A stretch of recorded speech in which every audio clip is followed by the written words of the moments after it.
Subtle skills, big results. Welcome to the Ninja Selling Podcast.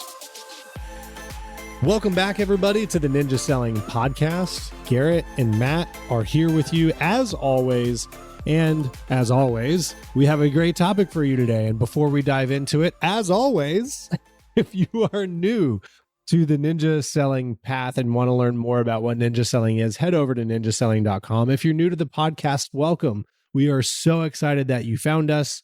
And thank you to whoever sent you our way as well. We hope that you continue to pass that on. And if you want to join our community, head over to Facebook and search for the Ninja Selling Podcast. You can join us there and join a bunch of like-minded people. So we'll fill you in on some more details on what you can find over at ninjaselling.com at the outro. But Garrett, let's dive into this topic because this is very, very important for what's going on right now. And it is affecting both sides of the industry. And when I say that, I mean agents and the buyers and sellers of real estate. So good morning to you, sir.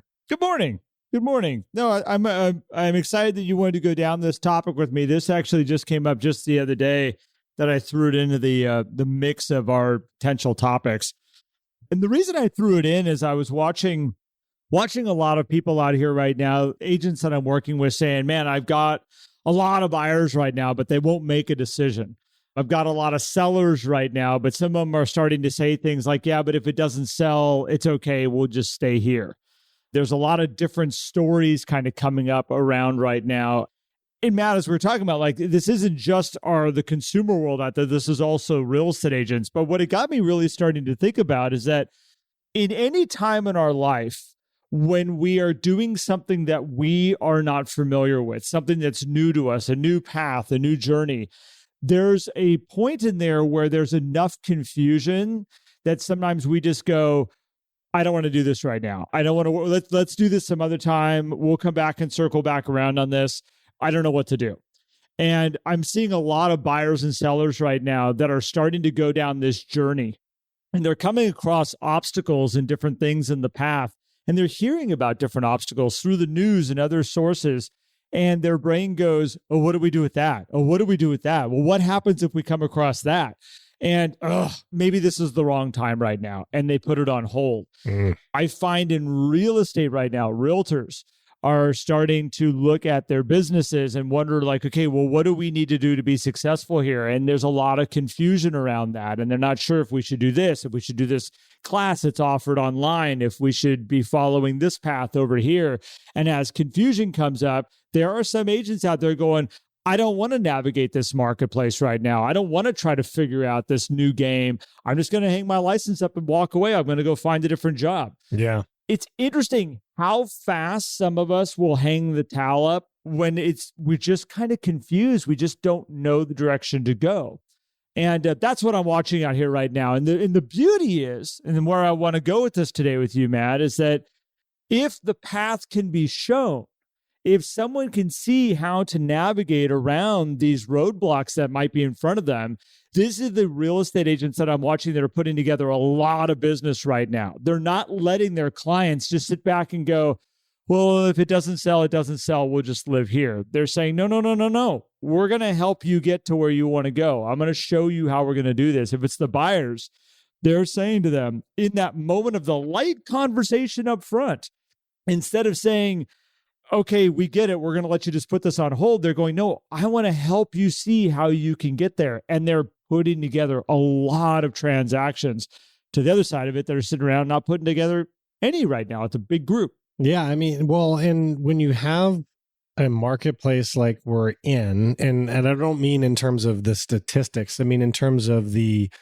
outside influences, interest rates, pricing, I guess that is a statistic thing. Inflation, a lot of things that go into how real estate might be impacted, how day-to-day lives might be impacted. It adds confusion. I mean, why are realtors confused right now? I don't think realtors are confused because of the market necessarily. They'll blame it on the market, but it's, gosh, I'm having some challenges on my cash flow. What is going on with interest rates? And when all of a sudden that paralysis sets in, I hope it can be used as, and this is the responsibility of the realtor, right? Because the buyers and sellers aren't necessarily going to acknowledge the confusion and then say, hey, we're going to still forge a path ahead anyway to figure out how to buy or sell. Maybe some do, right? But most probably won't. They'll just be like, I'm just going to stay put. I mean, we do it all the time when we get stressed about things, Garrett. And when I say we, I mean we as individuals, right? It's like, I just don't want to deal with that, right? You walk into the room that's a mess and you're like, well, all I really have to do is methodically start from one side and go to the other and cleaning this up. But instead we go, I'm confused on how to start. I'm not touching this thing, right? Yep. And that's exactly what's happening. And now it leans into the realtor's responsibility then to acknowledge that so that they can curb their own confusion and help buyers and sellers curb their confusion, which, by the way, might lead to them deciding still not to buy or sell real estate. That is still a possible outcome. Oh, 100%. And I think, Matt, like the initial conversation, like you got to imagine this like planning a trip with somebody. We're sitting here kind of right now. We'll use Reading as an example. We're sitting here in Reading and we're saying, okay, we want to take a journey here and we're going to take this journey to Germany. And here's all the pieces that we're going to put together along the way of making this journey happen. And there might be times in the planning stage of how we're going to get there. We might start to acknowledge costs. We might start to acknowledge different ways that we're going to have to travel to make this trip happen. The things that we want to see while we're there. Maybe there's so much we want to see that we're like, we don't have enough time right now for this trip to see it all. Maybe we should plan at a different time when we have more time to go see all this stuff. It might be killed in the planning stage, and that's okay. As a real estate agent, we're going to sit down. Totally. We may just say, this is not the right time to be making this trip to you and your next house that you want to have. At the same time, we might go, okay, we see the plan. We got this journey that we're going to go on now. And through this path, we are going to come up along obstacles. Now, my thing is that am I taking this journey with somebody that wants it bad enough that when those obstacles show up, they're willing to see options for different paths we can take. They're willing to go, oh, the flight got canceled? Well, I guess that trip's over. Like if they're heading back, and I go, wait. This was the first leg of the trip, of a 2-week trip. The flight got canceled and you're just heading back and going to unpack and just say, bag it? Like, no. Like I want the person who's going to be like, is there any way we can get an alternative flight? Is there a different airline? Can we rent a car to get to the next airport that we can then catch the next flight? Is there a flight tomorrow going out? Like, what are we looking at here? And all of a sudden, they're seeing around the obstacles and they're finding new ways that we're going to make this trip work. And that's the person I want in my court. And I think a lot of real estate agents right now are not setting people right up front on this is the journey we're taking. Here's what it might look like. Here's some of the things we might come up along the way.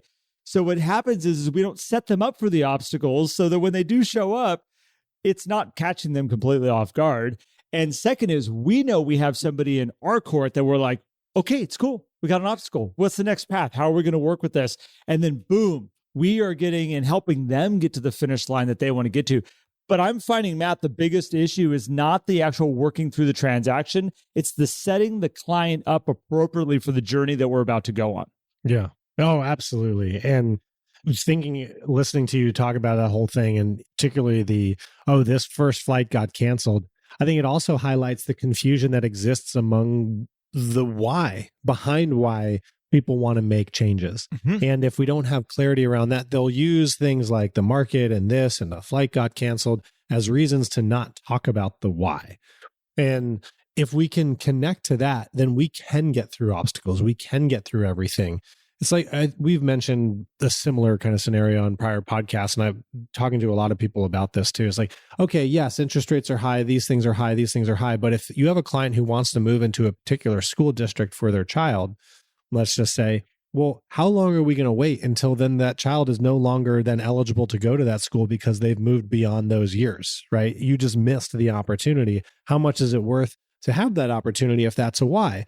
Not that we want people to push beyond their financial means or anything like that, of course, but if we have clarity of why, if we have clarity of the marketplace and what we're up against, now we have people who are ready to go, who can go make it work. And people are, as you said, Garrett, plenty of people, okay, is transaction volume nationwide down this year? Yeah, it is. And we talked about that at the end of last year. We already knew that was going to be potentially an element for a whole host of reasons that also don't have to do with interest rates being up.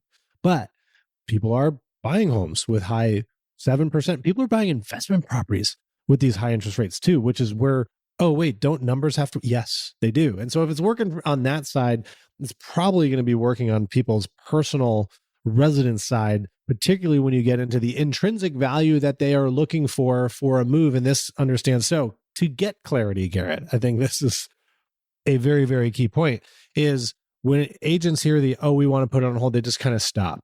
And it's not, you need to then say, don't stop. This is what we need to do. It's tell me why.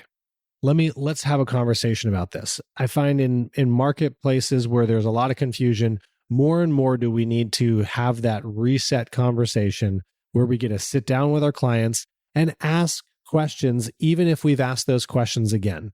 And this is where realtors sometimes get ignorant to their own confusion. They're like, I already know why they want to buy. Okay, maybe you do. Do they know why they want to buy? Right? Oh, yeah, they know.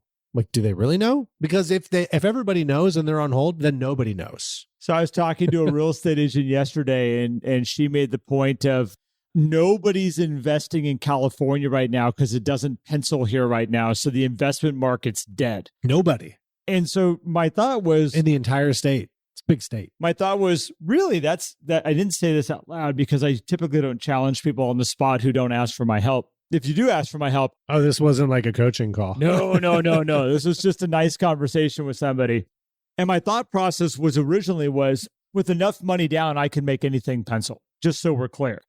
If you are looking at a model of like, oh, but my investors only want to put 20% down. Well, okay, yeah, it may not pencil right now based on the rents you can get. But what if they put 50% down? What if they put 75% down? What if they paid cash? Does it pencil now? What if they invested in improving that property to raise rents, to all these things, right? Yes. There are so many factors into, is California a good investment? And I look at it and go like, I'm waiting right now for a couple things to happen in San Francisco. And I'm sitting around going like, okay, when's my moment? There's an island as you go across the Bay Bridge, Yerba, I'm not going to mess it up right now on the top of my head. I know it as Treasure Island when I was a kid. They are building condos on this island. Do I think it's the dumbest project in the world? And I hope nobody's listening out there going like, oh, that wasn't good for Garrett to say. I just bought a condo there. I am watching things happen in the city right now that I'm like, questionable, like whether I want to be buying in San Francisco at the moment. However, I am watching those condos because I'm going like, you know what? When the market is right and this thing kind of settles just a little bit, I think those are going to be brilliant. They are beautiful views of the city, Alcatraz, Golden Gate Bridge. Like there are things that are on that island that at some point are going to be wonderful. And guess what? This is going to be the time to invest in it, I feel like, kind of coming up right now. And I'm kind of sitting back going, can I even afford it? Even at reduced prices, can I even get into one of those? Who knows? But this is the interesting thing of saying, like, we get in this mindset of nobody can invest right now. It's out, it's off. No, it's confusion on how to invest right now in this marketplace. It's not nobody can. And you saying nobody can is an absolute roadblock. Like, we are done. When your realtor says it's impossible, it's off the table. They will not help anybody moving forward with investments. Where I hate to say it, if I was a licensed real estate in California right now, I would be talking about the investment potential, and we totally can make things pencil all day long. We're just not doing it the way we were last year or the year before that or the year before that. But it's not off the table. Yeah, never off the table. Capability will differ from person to person. Yes. But, you know, and I think this is also links to a scarcity mindset of what is possible, right? And the absolutes that come through when a market is challenging is really a horrible thing, you know, because it transforms the mindset of everybody. And so if you are in confusion as a realtor, you can also inspire that confusion among your clients. Now, on the converse side, if you have clarity, you can inspire clarity among your clients as well. So not all is lost. Confidence. People want somebody who's confident that can help them. They do. Yeah. When people, it's like I mentioned that one person, client of mine, who said, yeah, I went to my manager and said, like, I'm having a trouble year, you know, looking for, some support that you might have to help kind of boost me up. Like, well, I'm having a down year too, is what the manager says. Oh gosh. Thanks for crying on my shoulder. It's crappy over here also. Talk about lack of confidence that's going on there. And so I think the biggest thing is if you feel confused as a realtor, step one is to take a step back and ask yourself questions to create clarity and believe and understand that you can create success and achieve success in any market. And if you need the anecdotes, just listen to our podcast because we talk about the people who are achieving success all the time. Yep. If you have clients that are confused, if you have a lot of clients that are confused, we need to ask them questions. We need to ask them a lot more questions. Customer service calls need to take place. If that's not happening, if you're letting people sit out there, you are going to frustrate yourself to all ends because you're sitting there, well, why isn't Garrett wanting to buy a house right now? Every now and then he texts me something and it doesn't fit his criteria. Then we go look at it and nothing happens. It's like, well, sit Garrett down and have a conversation. Garrett, we take a pause here and talk about exactly what you want because it doesn't seem like we're achieving the goal. It's okay to bring that up. Is it confrontational? It may feel that way, but it's going to provide massive clarity, which is going to make people happy. Sometimes hard conversations lead to great results. And these aren't even that hard conversations. And Matt, as I'm sitting here listening to you, it's like, again, it's important like who you're surrounding yourself with. If you go to your managing broker and you're like, I'm having a down year and that you get the response that you just said, or I thought you were going to go with the like, well, did you notice, Matt, everybody's having a down year in the office right now. It's not just you. Like you're actually doing pretty good compared to like in this sort. I've had that one. Yeah. Compared to so-and-so and compared to so-and-so, you're actually doing really well. Like you should give yourself a pat on the back. It's like, okay, what I was saying is I want to be better than I am right now. Not like, okay, you're doing just fine. Yeah. I don't need to be fluffed. I need to talk strategy. Which then goes to, who am I hanging around right now? Who am I surrounding myself with? And I think in these times when we have confusion of how to be successful, how to get to where we want to go, sometimes you need to step out of your current situation you're right now and look for people that you can herd with and resonate with and surround yourself with. I'm going to take this to racing for a second and I apologize. But like you can be sitting there and saying, I want to race. I want to be on a racetrack driving a race car. And it's very easy to have the little voice come up and say, that's expensive. Buying a race car is expensive. Getting it, all these things like we don't have the money and all this stuff. And I was born in the wrong family to be a race car driver. All this stuff can come up. But then you find an organization like I found, and it's like, what do you mean? My race car can't cost more than $500? Okay, check. I can go find a jalopy. That's done. But how then do I build this thing? How do I put it together? I don't know how to do all these things. And then what you do is you go to a race, which is what I did. And I walked through the pits and I looked at all these cars and I took pictures and I analyzed and I talked to the other guys that have been doing it. And all of a sudden they're like, oh, go here. Oh, do this. Here's where you can get this really inexpensive. Here's where you can pull this together. And all of a sudden I've got my best friend of years who's saying, Garrett, this is a dream for like 2 years for us to race in this thing. And I'm like, no, we're doing this like in months because I had a clear path on how to get there. I went and did the reconnaissance work on this. I figured out the path and the information that I needed to know that he didn't know. He had a roadblock. He was confused on how to get to this destination of us being on a racetrack. And I think we were like 4 months from that moment that we set the goal to actually racing, we were on a racetrack. And I think that's the interesting thing is like right now, if you're stuck, go find people that are making this business work right now. Surround yourself with others that are having success. Go online, start chats, get in communities, find people that are figuring this marketplace out because Matt, you and I both, we get to work with people all day long that are rushing it out here. Yeah. I just got the phone with a gentleman that this month and last month. So we're currently in August. Last month, July, he had a $100,000 month in July and a $100,000 month in August. He's on track for his best year he's ever had. He did say that September's a goose egg at the moment. So I'm being, in all honesty, he's like, I got to figure out September at the moment. But the reality is like, through these last 2 months, this dude's putting together a lot. He goes, even if I close nothing in September, he's like $200,000 months back to back. Really? It's like, let's rock and roll. Let's go. He goes, I'm cool. We're fine. Those are the people out here that are making this business work. They're pulling this business together. Surround yourself with them. Ask more questions. Learn how they're doing it. There's such great business out here right now, Matt. Such great business. But that confusion sometimes makes us either surround ourselves with more confused people so we have somebody to rub shoulders with and go like, hey, you're confused also? I'm confused too. Hey, you too? Oh man, here, let's go have lunch. We can all talk about how confused we are about this marketplace together and make each other feel better about it. Or you can say, hey guys, I can't have lunch with you anymore. I can't do it. I love you. You're dear friends of mine. I can only do it about once every 6 months. I got to go find a different crew to go surround myself with here and learn some new paths, learn some new things that I'm not learning from you because we don't know it. Yeah. The other element here is to acknowledge confusion. You need to acknowledge that there is a path. Yes. There is not an absolute no. Are there some things in this universe that we can't explain? Yeah, absolutely. But when it comes to real estate, the answer is likely not a hard no. The answer is there is a path. Let's figure out what it is. Let's get clarity so we can make a decision whether that is a path we choose to go down.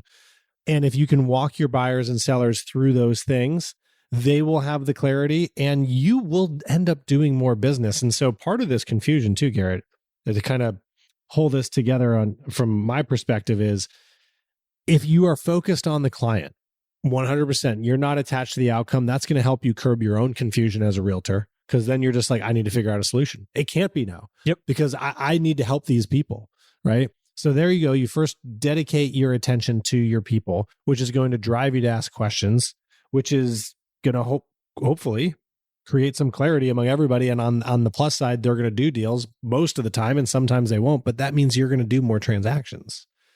So it's a win-win for everybody. Yes. And again, as we started off with this, Matt, like this confusion goes across the board. We got our clients that are confused out there. What's what we're watching. And again, if you're building up a big database of people that aren't moving forward, don't sit there and go, this marketplace isn't allowing them to move forward. Just say, no, they're confused. And again, they're just kind of like they're just pulling the e-brake on this thing just for a second and saying, hey, let's just pull over and let's just sit for a second and kind of watch instead of moving forward. Mm-hmm. And then again, if you're a real estate agent out there, very easy to kind of get into this like confused type of marketplace and not figuring out what the path is. But as I know, Matt, as we're watching, again, is that there's a lot of business being done out here, but you got to ask a lot of questions, figure out how badly people want it. And for the most part, I think if you've got someone that you're working with that says they want to buy, says they want to sell, you probably have a real client sitting in front of you right now.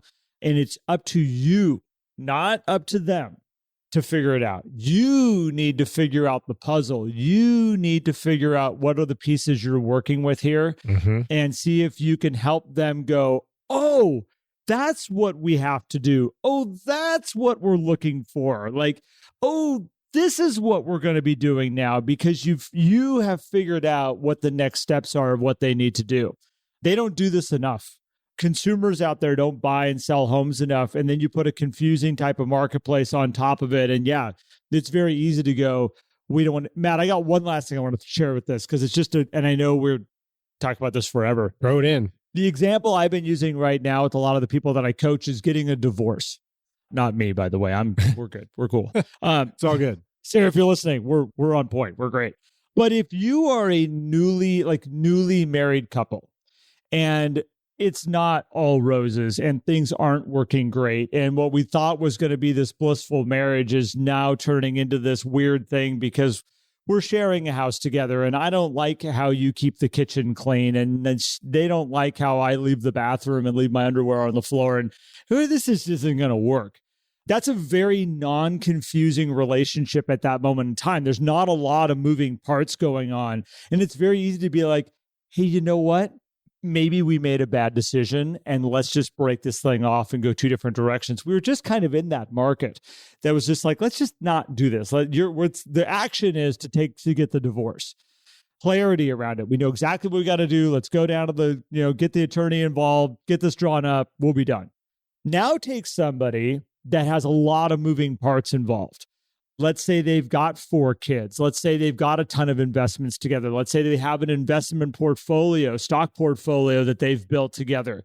Let's say they've got inheritances from other family members and things like that that have accumulated over the years. And who does that money belong to? And what does that look like? And hey, who sacrificed while somebody else was building a business over the last 15 years so that we can now have the financial security that we have? Oh, crap. Okay, so the relationship isn't working. Now what do we do? And this is where you watch a lot of people that go like, let's just let the kids graduate and then we'll figure this out. Let's let some of this dust settle and then we'll figure this out. And there's a lot of people that just say, let's not figure it out. This is just what this relationship's going to be. We have too many moving parts and I don't know how to navigate to the point that we can separate and go live separate lives and go do our own things. Like, I can't see how that's even remotely possible. Some of the buyers that we have in the marketplace right now are just stuck by all these things, the news articles and inflation, interest rates, all this stuff. And they're going, I don't even know how we start. And all they can do is just go, let's just stay here. Let's not worry about this right now. The sad part about that is, well, from a potential divorce perspective, but also from a buyer and or seller perspective, is that means that people are resigning themselves to live with something they don't like. Yep. They're saying, you know what? I'm just going to live with this pain. We're just going to wait until the kids graduate. Like, we're just going to live with this pain instead of try to figure it out. And I'm not saying that everybody's meant to be together either, right? And not everybody's meant to move either. But if you have, it's just, I say this every single year. I said this before I even had met you, Garrett, is that every year there are people who don't transact real estate because they don't have a conversation with a trusted advisor to help them find clarity on how they can make that move. They just don't have the conversation, and that transaction or multiple transactions don't happen. And that's sad. To me, that's sad, and it cannot be resolved by one agent being better out there. But one agent being better, plus another agent being better, plus another agent being better, plus the thousands of you who listen to this podcast being better, is going to help those paralyzed buyers and sellers who are confused have a conversation so they can decide, hey, you know what? We are going to make a move. Or maybe it helps them acknowledge that, you know what? Maybe living here isn't so bad as we thought. Because that's the other thing. Maybe like, you know what? I can live with this in a good way instead of sitting there going, I'm just going to, continue to not enjoy the home that I live in. That is just so sad to me. Well, if you're going down the relationship route, it's like, we might be able to fix this with therapy instead of having a divorce. Like, it's like when you start opening up, what are our options here to make this relationship work? You have all these different paths you can go down here to acknowledge maybe we should be doing something different. When it comes to homes, and I think this is an interesting thing to end this on, Matt, that probably is another whole nother podcast, which is what I'm watching in this marketplace right now and why I'm watching relationships be the absolute king of this marketplace, is that couple that may be having that divorce, that's stuck in that situation, they're not sharing that with everybody. They're not just putting it out there that the relationship is tough right now. They're toughing through it because they got so many moving parts. They're just like, oh, let's just keep moving forward. I'm going to go to work. You go to work. We can raise the kids. We'll get them from school, get them to practices. We'll come home. We'll have dinner. We'll do it again the next day. Let's just keep the ball rolling here. What's interesting is that if they have a realtor that they have a really good relationship with, they are sharing those concerns of, hey, can you run some numbers on our house real quick? I'm just curious where this might stand. You're this person that they have as a trusted person in their world that can help them without making a big deal about it, without having to turn into a big scenario of just like, hey, what's happening with the marketplace right now out there? And they can start saying things like, we might have some changes that we're going to be making here coming up.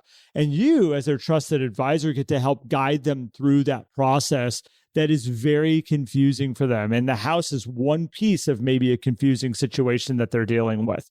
This is why relationships are absolutely king right now, because that person's not going to go to a stranger and put this all on the table. You're a comfortable place for them to start unpacking this situation. So that's a whole nother topic we can go down. Totally. All right, Matt, are we good? Yeah, I think we're good. I think so. Obviously, the message here is ask questions, find clarity, acknowledge for yourself first that like, hey, there could be some confusion here with me. Let me get clear and know that the confusion exists on both sides. Yep. Your buyers and sellers as well. Let's ask the questions, get people clear, and you're gonna have a good day. You're gonna have a good day. Confused buyers can't buy. It's one of our sayings in Ninja. Confused buyers can't buy. Our job is to help them find clarity, and that's your job, is to help them find clarity so they can see a path. With that being said, Matt, if anybody out there is listening, if they want to learn more about ninja selling and about what we teach and the installations and classes they can attend, go to ninjaselling.com. If you are finding yourself in a place that you're like, you know what, in this market, I could really use some help to stay on the ninja path and have somebody that can help me implement this stuff at the highest level possible. We have amazing coaches that are skilled in all these systems. You can check us out at the Ninja Coaching tab under the Ninja Selling website. You will find us there, and we will help find you a great coach.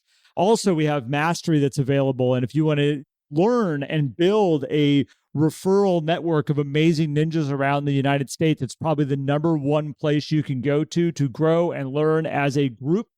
And the Mastery classes are also available under coaching on the Ninja Selling website. And if you want to join like-minded people that listen to the podcast, go to Facebook, check out the Ninja Selling podcast group, and we will be there. So with that being said, Matt, thank you as always, man. Love sharing time with you. Absolutely. Thank you, my friend. And thank you, everybody, for listening. We'll catch you on the next one. Bye, everyone. If you enjoyed today's episode and would like more, visit us at theninjasellingpodcast.com.